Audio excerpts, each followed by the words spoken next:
Hi everyone, welcome. FPL Matt Day here. This is my FPL Game Week 3 team selection. Can't wait to show you my team for this game week. Early deadline on Friday, so do not forget to submit your transfers, your teams, and your captains. If you're new here, please hit the subscribe button, give this video a like, and get your comments in with any transfer queries you have, any thoughts on my team, or any FPL questions you have about your teams. Get them in the comments and I'll be sure to answer them before deadline. I'll share screen. Just before I do, I'll let you know the situation in my team. I've had 2 free transfers. You'll see which ones I have or haven't made when I share the screen. So 2 free transfers currently in the top 400k. Game week 1, 87 points. And then last week, around 56 points. So not a bad start. Last week could have been better, but you'll see my team for game week 3 and my transfer. So I'm going to share the screen now. And here it is. My goalkeeper is Onana against Forest at home. Have to play him this week. Last week, I mentioned that I was playing Turner, but this week it has to be Onana with that Forest game at home.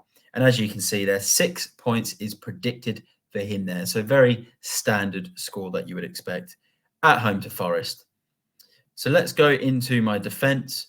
And I've got a back 3 unchanged from the last 2 game weeks. Saliba, who I had way before game week 1. I had him far into preseason. I spoke about him and I said the difference between him and Gabriel is prior to his injury last season, Saliba was a bigger goal scoring threat. He was getting assists as well. He could shoot from outside the box. We saw that with his goal against Bournemouth last season. So I went with him. I wasn't one of those managers that found him before the team leak. And this week, home to Fulham, 7 predicted points. So definitely starting him this week. And you can target him in your teams if he's someone you don't currently have. Then alongside him, Ben Chilwell, hot property in FPL because of this potential good run for Chelsea, who have yet to win a game. But he's got 4.5 points predicted. And on the far side there, 9 points predicted because of his unbelievable start. And that's Estupiñán at home to Brighton. And I quickly mentioned before, I got 53 points in game week 2 and 87 points in game week 1. And as you can see there, my overall rank is 277k.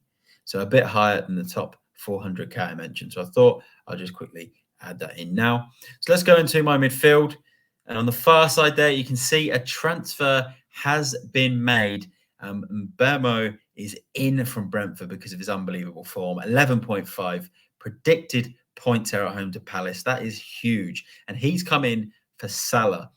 A lot of people probably thinking, wow, you know, you're removing Salah, big hitter in this game, big price. But I've taken him out. When Mbeumo is on form, I'm going to keep the money elsewhere for the up-and-coming game weeks. And the plan is Rashford there, who's alongside him, Forest at home. If he doesn't perform this week or potentially even next week, I've got the money to bring Salah back for Rashford at a later stage if I need to, because I can't see Salah's price going up any time soon. So in a few weeks, Liverpool play Wolves. So there's a potential for me to bring back Salah if I need to, because they've got so many other scorers. So Mbeumo there, Rashford, who I've just mentioned, I'm giving him this week. I think you give Man United players one more week.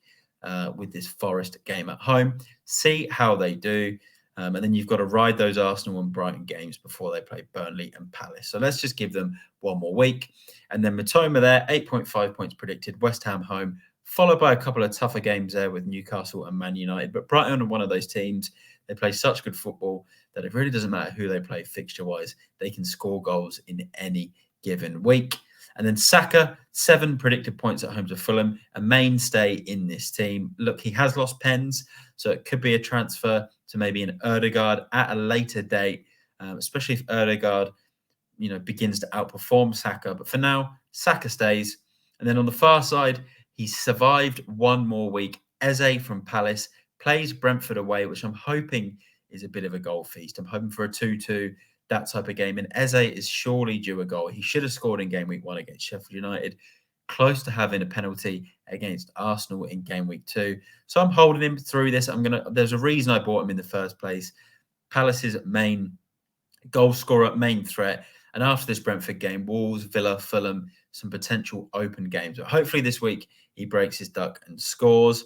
I was going to look at bringing in James Maddison for Eze, but he does have a current ACL or MCL strain, and I don't think he's going to play this game week. He could be back next week, and that could be a future transfer if Eze doesn't deliver in the next 2 game weeks. I'm going to give him the next 2 game weeks. So let's go to my forwards and let's have a look at them so far. So I'll start with Haaland, obvious pick, over 90% owned, captain against Sheffield United, no doubt about that. Predicted points of 18 as a captain, so they're backing him to get a goal there and full bonus, and he's got unbelievable fixtures, as you can see. And alongside him for now, it is João Pedro.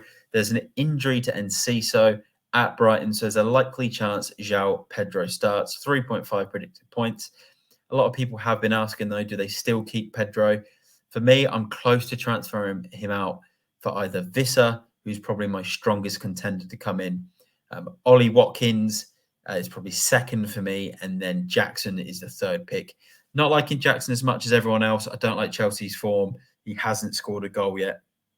He's not shown enough to come into my team ahead of someone like Watkins, who's returned twice, and Visser, who's returned twice. I want to pick informed players, similar to when Bamford was doing well in his first season in the Premier League at Leeds, or for Leeds. Calvert-Lewin, when Everton did really well a few years ago, and Calvert-Lewin under Ancelotti got some big points, and they just kept scoring early on in the season, and it didn't end. And I can feel that happening to Visser until Tony is back. And with Pedro, look, he probably will start this weekend against West Ham. The only way he really looks to be returning points is if he does get a pen. And there is a stat that Brighton have got quite a few pens against West Ham down the years. But he's a transfer waiting to happen. Next week, Newcastle, then Man United.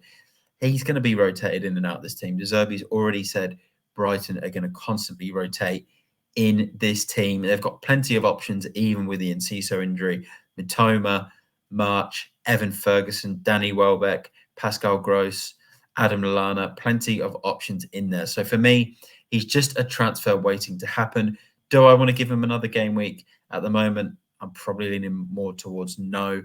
I kind of wasn't hugely confident in having him from the start. I wanted Visser from the start, but I was kind of sucked in by the expected ownership and the amount of people that bought into Pedro. So I'm not scared to sell him this week, even if he scores against West Ham. I don't like those other fixtures after. And as you can see there on Mbeumo, there's good back-to-back home games for Brentford. So I can see Visser outscoring João Pedro in the next 2 games, which is why I'm leaning more towards that transfer. So let's quickly go to my bench. And Turner is on the bench this week. Bayer from Burnley is first sub at home to Aston Villa. Mumbama from West Ham, yet to even play a minute. He's just been a pre-season player that really hasn't been of any use since the Premier League has started. A bit of a flash in the pan. And then Baldock, he's actually got a negative 0.4 points this week, which is, unbelievable. It's rare you see that. But he does have an injury knock anyway. But he's last on my subs. In case he does play, I don't want any negative scores on my team. So here's the full squad. Let's get the full squad on screen now so you can all see this. There it is. 3-5-2. Really liking it this week. As you can see, plenty of home players in there. 9 players playing at home. Some strong predicted points in there. Captain's armband and Haaland. Vice captain on Mbeumo. 1 transfer used currently. 1 more transfer left. And let's see how much cash I've got in the bank as well. If we can see that here. We can. 6.4 million. So the squad value is down because I've taken out Salah. But if you were to add that money back up in there, I'd actually have, there we go, looks like I'd have 101.4, pretty strong squad value at this stage of the season. So I'm very happy with that. And as I said, sitting in the top 277k. Did have a red arrow last week, which was unfortunate because I was 140k after game week 1. There was a point during game week 2 that I was 25k, but then the Mbeumo haul has absolutely annihilated my team. But that's a full squad this week. Let me know what you think in the comments of that. And do you think I should use my 1 extra transfer or save it, keep Pedro and give him 1 more week? Well, there you have it. That is my team. That is my squad.